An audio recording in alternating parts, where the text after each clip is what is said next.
couch. I am Shanelle, and let's get into this episode of Real Housewives of Potomac, episode 11. So we start off with Karen inviting Ashley, and she also invited Gizelle with her to go back to her hometown, which is a small town called Surrey, and they're having a homecoming. So it's cute. I guess Karen's going to be the grande dame of Surrey, darling. So originally she wanted to take Candice and Monique, but since the fight, she can't take them nowhere. Ashley arrives to Karen's house, child-free, for the first time ever since she had that baby. And this is going to be the first night away from baby Dean, and also the first night away from Michael since he had his little cheating incident. Well, his latest, shall we say. But she thinks he's going to be on his best behavior because, you know, he's being watched and what have you. Not that he wasn't in the first place, but she makes some joke about him she put a tracker in his booty hole and that it went in easily. You know, she know her husband. So it seems like Ray can't get these ladies out the house fast enough. Like, he dodges like this kiss with Karen, and Gizelle picks up on the weird energy between the two of them, but she's always been saying that Ray don't really want her. So I guess this is fun for Gizelle. She likes people's misery. Robyn visits Candice, and they talk about the situation and how Candice is doing since then. And Robyn brings up the meeting, and she says that Monique doesn't have any remorse, which brings Candice to tears. She's bothered by the fact that Monique still hasn't called her to this point as well. But then they switch topics, and Candice awkwardly brings up Robyn's $90,000 tax lien.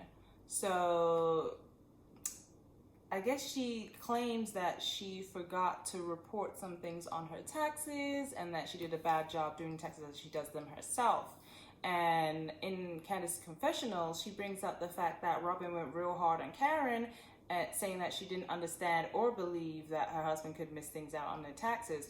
And whoop-de-doo, here comes it back around again as karma, because now look what you've done. And they also had money problems before. This was one of the big issues between her and Juan before, and look how she's created the whole situation again. So it's like, Robyn, you don't learn and you talk too much shit.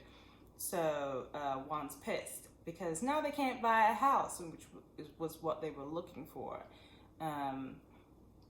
And yeah, so she's feeling a little, messed up right now, whatever. Well, embarrassed, I guess. She's feeling embarrassed, which she should, but shit happens. But I think that she needs to go and apologize to Karen. So Wendy meets with her big sister, who's actually a doctor as well, but I think she's more of Wendy's a PhD. I don't know what kind of doctor her sister is, but she's a doctor. And she explains that she doesn't want to go back to the university, and she doesn't know how to tell her mother, and that she's scared, and her sister tells her that she should be scared because, things like this is a big deal in the Nigerian culture, and that her mother has bragging rights because both her daughters have doctorates. So she tries to practice with her sister to see how she would tell her mom, and it don't go well. But her sister feels like, she should put her big panties on and tell her mom, but she has her back no matter what. Robyn goes to meet Juan at a restaurant for date night, and she's dressed up as this Latvian woman with a long wig and stuff. They try to make it cute, and it just turns into to me, it's like this awkward, funny scene. But she's trying to be sexy for the cameras and all this shit, but it ain't really work. And then they kind of glaze over the whole tax thing. Juan says it's her fault and whatnot. It was supposed to be this cute scene where they addressed the situation. It kind of just fell flat. Juan still fine as hell though. So back in Surrey, the ladies head to the homecoming parade, and Karen is getting into this cute little convertible Bentley. I wonder if it belongs to one of her family members, because they own that farm, and I'm sure they do very well with that farm. Ooh, I forgot to mention that also. Karen is really proud that her family owns the farm which her ancestors were slaves on. You know, that's a real big achievement, that they can own that land after their family went through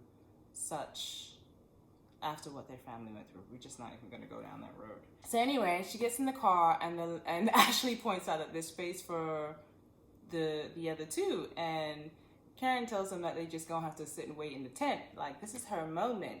As a woman who grew up, as a young girl who grew up in a farm town, it has to be amazing to be able to go back home and be able to present yourself as someone who's achieved so much. Everybody wants to be able to do that. Go back to where they came from and be like, yeah, I'm a success. So she's not gonna have them rain on her parade, no pun intended, in this moment. So they just have to watch from the side. Ashley compares Karen's relationship with Ray to her relationship with Michael, since there is an age gap, and she can see how those relationships can end up in divorce because people change, you know, especially when you're in a different age gap. Candice's mother meets her at a dog adoption place. So the idea is to get a dog to test to see if, you know, they're ready, if Chris and Candice are ready to be parents. They can't even agree on what kind of dog they want, though. He wants a big dog, she wants a little dog. But anyway, they're there to film the scene. And Candice's mother tells her that she's pissed that she was attacked and can't believe they'd go low in the gutter like that. And that she thinks that because Monique has no remorse for what she's done, that, you know, she needs to have some consequences, and that it's time to call the lawyers. Earlier, Candice had told Robyn that she was considering getting, you know, pressing charges on her. So yeah, her mom's supporting that, but, you know, I feel like if she gonna press charges on Monique, she better press charges on her mama. Okay, I'm joking, she's not gonna do that, but I think that if her mother is going to talk about Monique's behavior, she needs to also consider her own. And that Candice gets away with not taking responsibility for herself because that's what her mother does. So, you know, tree, apple, and all that jazz. So Karen takes the ladies to her home church where she was raised. And it's also an emotional moment because that's the last place she saw her parents, or, you know, her father was buried and her mother was buried close by to that church. And it's overwhelming for her because, you know, Karen went through a very difficult time with her parents' death. They were so close together, and it was a very hard thing for her to get over, as it would be for most people. So she has a breakdown in the back, and, you know, her cousin comforts her and whatnot. But she said that, like, it's not so much a sad moment, it's just overwhelming because she's just full with so much love and whatnot. But then the ladies head back to city life. You know, we see Monique for the first time this whole episode, and she is meeting with her pastor and pastor's wife. We see her new confessional look, and baby, is it a look. She had this beautiful champagne pink dress on, which crossed in the front and cupped her boobies. It was very sexy. Like, she looked gorgeous, really gorgeous. Her pastor, and I don't really fool with pastors like that, but this guy was giving her some really good advice. He says that the person that she thought was her friend was a reflection of herself, and that she's always in survival mode. It's a funny thing because people feel like I've been defending Monique because I'm a fan of hers, and it's not that. There's two reasons why. I don't like to see someone getting ganged up on, especially when it takes two to tango. There's two people in that situation. So both people, I would be going less hard if people were also saying that, you know, Candice is also responsible, like Karen is saying, because even earlier, Robyn lied to Candice and tried to say that she's disappointed with Karen because she's not chastising Monique, and that was just not the case. She told them both she was disappointed with both of them. But also, the second thing is, I am Monique. I am Monique. I am that person who could go either way. If I'm triggered the right way, I might black out. So I understand exactly where she's coming from in that place. And by no means am I saying that it's right at all. But I get what she's saying about people, you know, antagonizing you and triggering you. Look, the whole thing just sucks. It's unfortunate that it happened, as I think I've said before. But and we hope that the situations don't end up in a fight, but it does happen.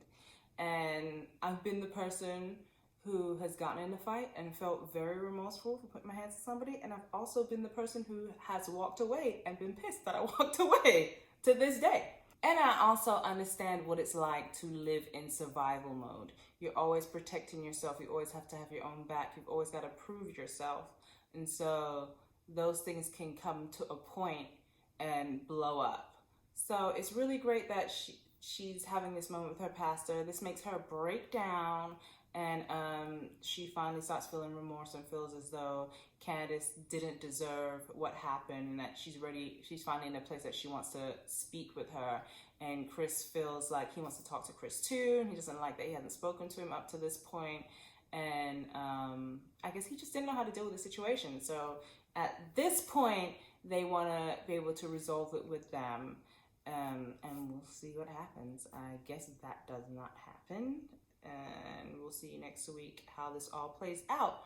So how do you guys feel? Do you feel like Monique was sincere in her conversation with her pastor? Or do you just feel like Gizelle and Robyn and everything is fake and for the cameras? Or do you guys really even feel like Candice should take responsibility for her actions, or do you just feel like she's right as Candice feels? I'd love to know that. That is one thing I would love to know from people. Like, do you feel like Candice should take responsibility in this? Yeah, I think we should leave it at that for today. And I thank you guys for taking the time to watch and share your thoughts. Have a good one, people. Bye.